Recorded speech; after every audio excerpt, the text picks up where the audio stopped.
Racing Championship just came in to say thank you to all of you here at Brands for being such great supporters of the championship today. So a really nice touch. A really nice touch, yeah. I know the pickup truck's hugely thankful. Certainly I'm very thankful for every one of you that's turned up here this weekend. The fastest lap of the race last time through.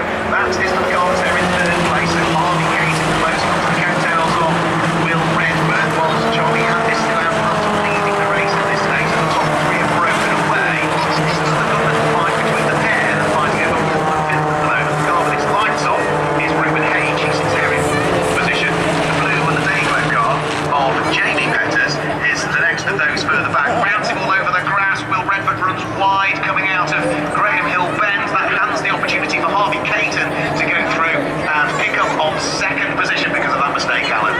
Yeah, and Caton is speedy already, so he was only looking for an invitation like that. He's got the fastest lap of the race at 59.008 for Harvey Caton. So once he saw the car off on the grass and bouncing away, he didn't need to be asked twice.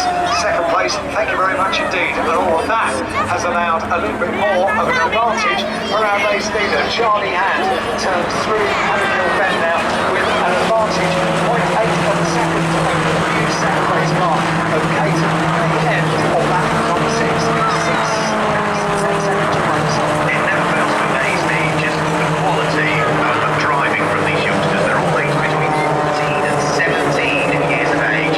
They all sign up to the Race with Respect programme, which means that, you know, they are taught as to how to race cleanly, and we saw that yesterday. No end of occasions. In fact, one lap, two cars side by side, but the whole lap, entire lap, not a single train of paint between them, and they were side by side for at least another half a lap thereafter as well. So fantastic stuff. They were side by side when I interviewed them. They were still talking to each other.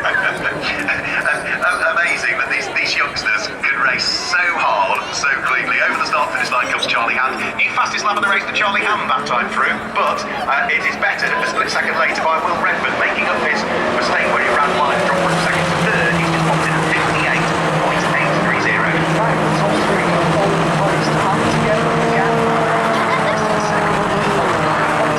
second now. Notice that we can visibly less than that. The trio to the lead down the hill towards Graham is still really close. Fourth place, fifth place, very close indeed as they go through Graham Hill Bend. The leaders going into Surtees, into the left hander they go. Maybe Charlie Hand has responded a little bit on this second half of the lap, or possibly that's because the battle has closed up for second place, but they all sort themselves out by the time they get to Clearways and Clark Curve, and the completion of 8 laps at the end of this lap. 4.5 minutes are in the book. Here comes Charlie Hand, and here we've got a very close battle with Harvey Caton just in front of Will Redford for second place. I just love how late the brake lights come on as they head up towards Paddock Hill Bend, amazing how much speed you can bring into that corner. And Harvey Caton was probably the bravest of the top three on the brakes on that lap. You seem to come on that little bit later than either the car ahead being Charlie Hand or the car behind that being Will Redford. So it's still 3 for the lead for Charlie Hand, though. It's just enough of a buffer. He's got about 6/10 of a second gap between himself and the car in second position. We've also now seen in fourth place that Ruben Hage in fourth place, the number 600 car, has started to pull away to a greater degree from Jamie Petters, who still sits there in fifth place, but has just dropped maybe an extra car or two length back. Completing the top 6 is still number 91 Jack Meekin, but now up to 7th on that lap. Came car number 46 up into 7th place, so that is Harry Hickton now, who is moving up through the order. Up towards the line they come then, another lap about to go in the book for the Junior Saloon Car Championship. Charlie Hand completes 9 laps now, the gap half a second with Caton, with another fastest lap at 58.573 there, half a second to the leader. The leader's already going up towards Drury's, the top 3 tied together as they spread their way down the hill towards Graham Hill Bend. Charlie Hand is the lead.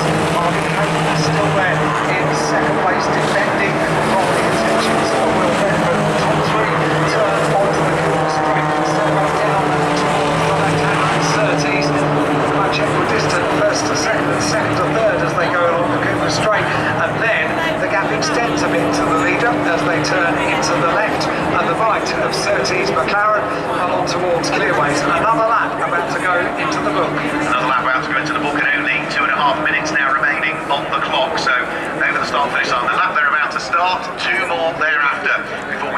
final checkered flag of the championship season. Or clock ticks to 0, and then it's an extra. It's 15 minutes plus 1 lap, isn't it? Yeah, remember from yesterday, 50 minutes plus 1 lap. So 2 minutes and 20 remain on that clock now as the top 3 head up towards the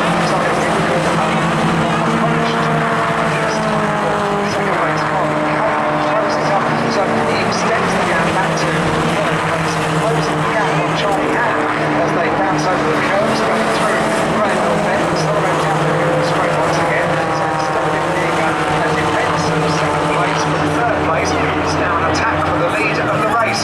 In the closing stages, they head into Clearways, and there is less than 1 car length between the two of them as they head into Clearways up towards Clark Curve. The completion with there are some opportunities for some beautiful photographs coming out of this final race of the year with the sun so low in the sky. The leaders come across the line. They complete 11 laps, 1.5 minutes left on the clock. plus the extra lap, of course, will come after that. And it's still Charlie Hand, the kart racer, that is out front and leading the line. As I mentioned earlier on, he tried his hand, no pun intended, at literally every sort of sport he could get involved with as a young finally. So I can't think it was reasonably good at it. I would say more than reasonably, because he is leading this race. He won yesterday's race. He is the junior saloon car champion for this year as well. He stitched that championship title up in yesterday's race. But he's still not able to shake away the aspirations of Harvey Caton, who is just not going away. Harvey was within 0.4 of a second of him last time through. Will Redford is not that far away either, as he sits there in third place. And Ruben Hage, who had dispensed a little bit with Jamie Petters, has now been caught by him over the course of the last few laps or so. So 4th and 5th starting to get ever closer to each other. So over the start-finish line, 30 seconds to go. 2 laps in reality left before Charlie Hand will see potentially the checkered flag. Yep, so heading up the hill, towards Druids goes Charlie Hand once again. He has led, raced on, he led by quite a margin in the early part of the race, and that is not the situation now. So it's down to 0.4 of a second, and don't forget the car in second race, Harvey Caton is also got the fastest lap of the race down here, which was 5.73 on lap number 9. They are on lap number 13, heading through the series. The left-hander first of all is Surtees, then the right-hander of McLaren, Clearways, Clark Curve, and the completion of another lap here at Brands Hatch on the Indy circuit. Yep, the last lap ball being prepared down on the start-finish line because the clock has counted down to 0. They get one last lap. And what can Caton do about Charlie Hand, the leader? Well, it looks like Charlie Hand has increased his advantage that time through. The gap comes out to 0.8 of a second between Charlie Hand and Harvey Caton, who sits there in second place. Redford's too far away as well. This is the 20th and final round of the championship, and at the moment, if Charlie Hand wins this race out of 20 races, 14 race wins, and any time that he hasn't won a race, he's finished either second or third in it, barring one, and that was his sole retirement of the year at Knock Hill. Other than that, Charlie Hand has been on the podium in every single race and on the top step for the vast majority of them, and that is what is going to make him a very worthy champion and, of course, a very worthy final race winner of the season. So he works his way out of Clearways up towards Clark Curve. The checkered flag is being readied for the final time this weekend, and the win is going to go the way of the newly crowned champion from yesterday. Charlie Hand wins the race. It is going to be Harvey Caton that's there in second place, and Will Redford will finish in third place. Ruben Hage is 4th, only just though ahead of Jamie Petters, who finishes in 5th place, and 6th place will be Jack Meekin. 7th place is a good battle coming over the start-finish line. It is just going to be the number 40 car that finishes in 7th position, which is Matthew Chris.